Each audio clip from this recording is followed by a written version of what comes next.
Hi, it's Margot of The Big Sco African, and this is vlog number 12. So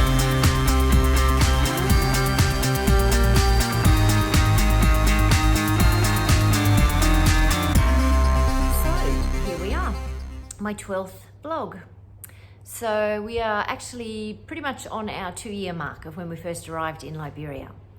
But we did spend a fair bit of time out of country last year, 7 months. And I want to talk a bit about that in this vlog because it's been detrimental, I think, to spend. I mean, what we did out of country was fabulous. Stephen got his instructor rating and he is now using that. He's training the new pilot that's just arrived here. And that has just been absolutely ideal. It's been fantastic. So, the reasons behind it were good, but I think, being in a functional setting for 7 months and then coming back to Liberia, it's not so functional. It's just, I was kind of spoilt. And I came back and kind of went, oh yeah, that's right. I forgot what it's like here. It's just a challenging life. It's an inconvenient, there's a lot of just irritations and problems and challenges, or challenges, as the Liberians say. It's such a challenge. And I mean, I've always talked about the fulfillment I get from what I do here, and just from the fact that I'm serving the Lord and doing what I'm called to do. I mean, there's still no doubt about that. But, spending time out of country and just being reminded about how great it is in other places has made it difficult to come back. And I think I felt like am I having culture shock again? But I think it's called cultural stress or cultural pain. There are things that, you kind of get over culture shock, but you never get used to some of the things you see in a different culture, and the things I see here, the suffering, the injustice. I think the injustice is what I lose the most sleep over. The corruption, the fact that things could be a lot better for the poor people if there was less corruption. So it's hard to live in that environment, and it's just something I've got to process each day. And that's fine. Lots of people do it.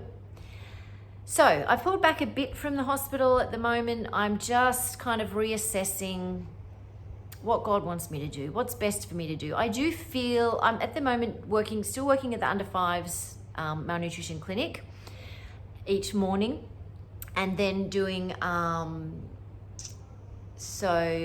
donacy projects where I do my fundraising for various things. I'm still doing that, which I love doing that. I am feeling kind of a bit kind of underutilized. I have had the tremendous blessing of a fabulous Western education, fabulous nursing education, lots of experience. I've got, post-grad stuff, and I want to be sharing that. I want to be passing it on, but it's a really delicate. You've got to be really careful. You can't just march in and say, hi, I'm a white lady and I'm going to show you how you should all be doing everything. That's not going to go down well. And I haven't done that. Certainly don't plan on doing it. But honestly, there are nurses there that don't want to change there's some fabulous nurses at the hospital, some absolutely brilliant nurses. But there's a great need for more training and continuing education, and a lot of room for improvement. And I just want to get in there and just show them all this stuff. But there's ways of going about it. And so I'm just looking at that at the moment and talking with people and just working out what's going to be best. I'm still involved with our teaching weeks that we do. I love the teaching weeks. And they are usually quite responsive in those classes. And it does make a really big difference. Our mortality rate since we've started doing these, it's called ETAT, Emergency Triage Assessment and Treatment, based towards pediatric care, and mortality rates have gone down. It's a great course. It's developed by the World Health Organization. Anyway, so we do those, and I love them. And there's more coming.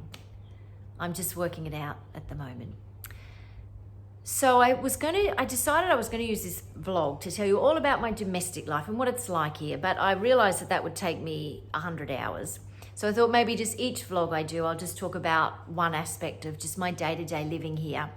So I thought today I would start with just talking about what it's like to live on a compound and specifically this compound. So we're on a large compound. There must be 30 or 40 houses here, and they're all missionaries, different organisations. We also have national people living here as well. Some people who are working for SAM or working for Samaritan's Purse, they have houses on the compound as well. So mixed in, right on a beach, which is absolutely lovely. I do not take that for granted. I know that I'm very spoilt to be living on a beach. So, compound life. There's pros and cons. What I like about it is that I've got heaps of neighbours that I like, that I'm friends with. If I need a cup of sugar, there's lots of different people I can ask. If I am feeling down and want to have a cup of tea with someone, there's more than likely someone around I can pop in on. It's friendly, it's like a family. The downside is that you do lose a lot of privacy. We do tend to live a little bit in each other's pockets. We kind of share yards and we see each other all the time. And we have guards. Each house has a guard. And I find that I miss, the guards are always around in the yard. They'll sometimes look in the windows. You always hear them talking. And I do miss my privacy a bit. Sorry, I actually just thought someone was coming to the door then. I tend to get up, in the morning I get up to have my breakfast, I actually eat in the dark. Because even though I've got the curtains closed, there's some windows they can see in, and I just need that half hour to just know that I'm not being looked at. So yeah, there's the privacy aspect. I have people coming to my door a lot, not all day. I am on a compound and it's filtered to a certain extent, but I have people coming and asking me for money a lot. And I find that I spend a lot of my time in a state of decision making. So I'll see someone walking in, either someone I know or someone I don't know, a Liberian person. And I'll immediately know, okay, they're here to ask me for something. So I'm starting to think, what is their need that they've got? How much are they going to ask me for? How much have I already given this week? All this immediately going through my head. I find it very hard to say no. I'm one of those people, to turn someone away is very, very difficult. But at the same time, I have to learn that I am not responsible for every person here. So I'm not responsible for their health, their happiness, or even their life. That is God's responsibility.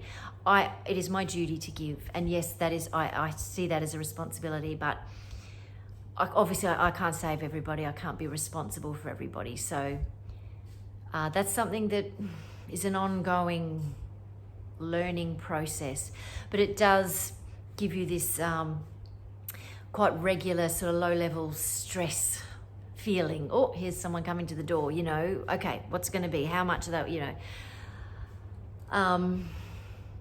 so there's that. So I also have people coming to the door selling me things. So I've got Edwin, who comes and sells me vegetables. I've got Love, who comes and sells me bananas and avocados. There are other sellers around, but I've asked the guards just to limit it to those two. I will always buy something off them, even if I don't need it, because I don't know if anyone else has bought anything off them that day. I don't know if they're going to earn a single cent that day. So whether I need it or not, I always buy. I've learned that lesson because, there's been times where I've said, oh, look, my fridge is stocked. I don't need anything. They walk away, their shoulders are slumped, their head's down, and I don't know. I've seen what their lives are like. I've seen what their houses are like. I've seen how they live, and at one point I had 52 bananas frozen in my freezer because I just keep buying them. We can't eat them fast enough. And it's a nice thing to do, but I do need to have my boundaries, and I can't, there's got to be balance in my life. So I'm learning. So that's a basic update. Stephen's been super duper duper busy at work, and settling down a bit more now that we've got our new pilot here, and he's almost at the point where he'll be flying solo soon.